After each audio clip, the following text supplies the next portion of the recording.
Hello বন্ধুরা, তো first তোমাদেরকে কড়াটা বসিয়ে নিতে হবে। তারপরে একটা ছোট্ট ডিশে তেঁতুলগুলো একটু ছাড়িয়ে নিতে হবে।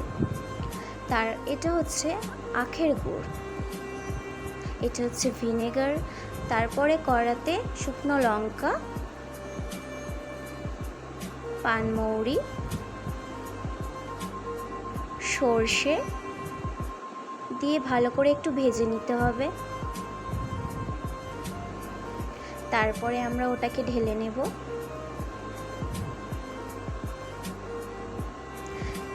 তারপরে তোমার কড়াতে একটু তেল দিতে হবে সামান্য।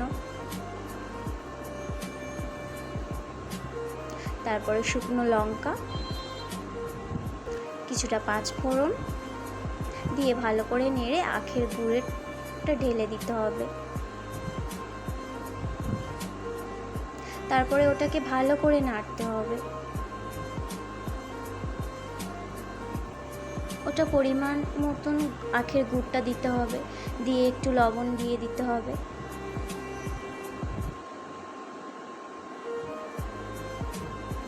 এটা হচ্ছে ভিনেগারটা দিয়ে দিলাম ওর মধ্যে একটু, সবটা না কিছুটা দিলেই হবে। দিয়ে ভালো করে নেড়ে নিলাম।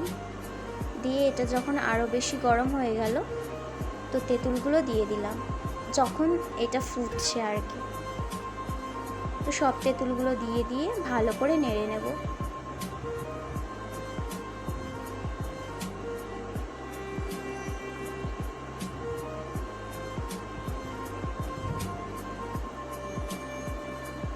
এটা অনেকটা যখন গ্রেভি হবে তো তখন এটা বেটে নেব।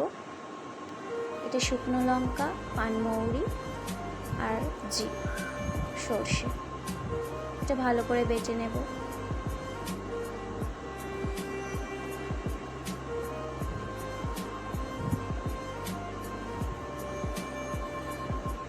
এটা বাটা হয়ে গেছে।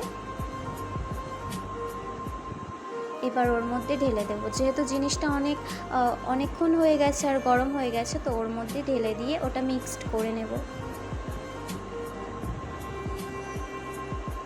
তো কিছুক্ষণ বসিয়ে রাখবো। তো রাখার পরে যাতে গ্রেভিটা ভালো আসে, দিয়ে তারপরে ঢেলে নিলাম। তো ফাইনালি আমাদের আচারটা অলরেডি বানানো হয়ে গেছে। তো এটাই আসলো, আপনারা দেখতেই পাচ্ছেন ভালো করে।